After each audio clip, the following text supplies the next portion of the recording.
have to take you back to 2010, when I found out I had stage 4 cancer. When we found out at the exact same time that my son had a tumor in his lung. The unimaginable. A father of 3, husband, fighter pilot, hears that news, feels hopeless, helpless, and angry. How a chance encounter with a young girl being wheeled into the hospital not only changed his perspective, but the way he lives his life today.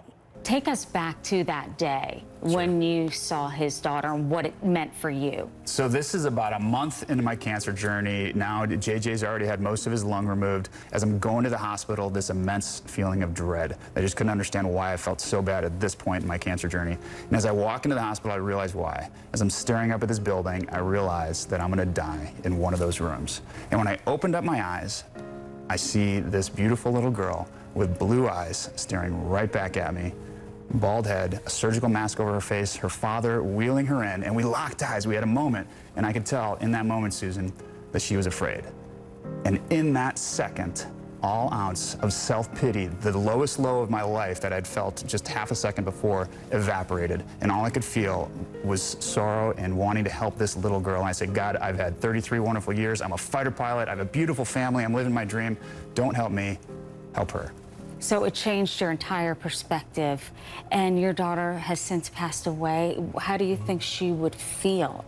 Her legacy, she had a moment, a connection, and changed lives. Mm-hmm. Yeah, her, you know, one of the last things she told us before she died 5.5 years ago was that she wasn't scared for herself, she was scared for us. You know, how we would continue on. So that was her legacy, you know.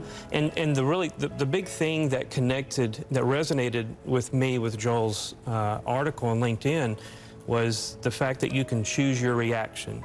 And because Christina chose her reaction, and she was fearful, but by the time her timing came, she stared death in the eyes and took it. And so that's the kind of life we want to live. Now back then, my son and I had a weekly ritual. Every Friday, I would make popcorn and we'd watch The Lion King. And every week, I would skip past the part in the movie where the father lion died. I thought it was just too traumatic for my 3-year-old. A few weeks into our medical nightmare, I decided to let the movie play through, knowing that my son would soon face the same loss. JJ, you must be so proud of your father. Do you remember that time when you were in the hospital? I remember very little moments. Like, I remember the pain walking through the halls of the hospital on my side, but that was just mostly it. You said that when you were in the hospital, there were people with you who were diagnosed, and you would talk about plans for the future. That's exactly right. So as I'm sitting in this chemo room with all these people that are battling their own disease, and we all said what we're going to do when we got better. We were all so optimistic. And not all those people got that second chance. I did. And I didn't carry what other people carry, which is survivor's remorse, a sense of guilt, where you survive something everyone else doesn't. You wonder, why me? They fought just as hard. I didn't have that, but I do carry something that we call survivor's obligation. I have an obligation to attempt to live out the dreams we all expressed in the chemo room. I have an obligation to the many others that didn't make it through their cancer battle.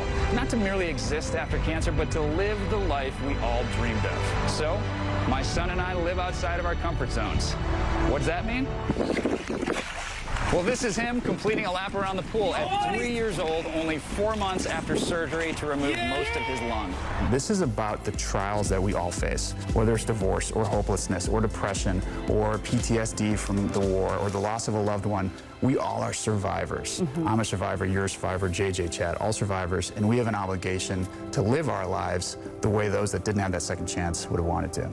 And that is the hope for you. Joel, his son JJ, and Christina's father Chad hope that you are able to live with intention as well. Share your story, connect with others, and know that no matter what you've been through, you too are a survivor.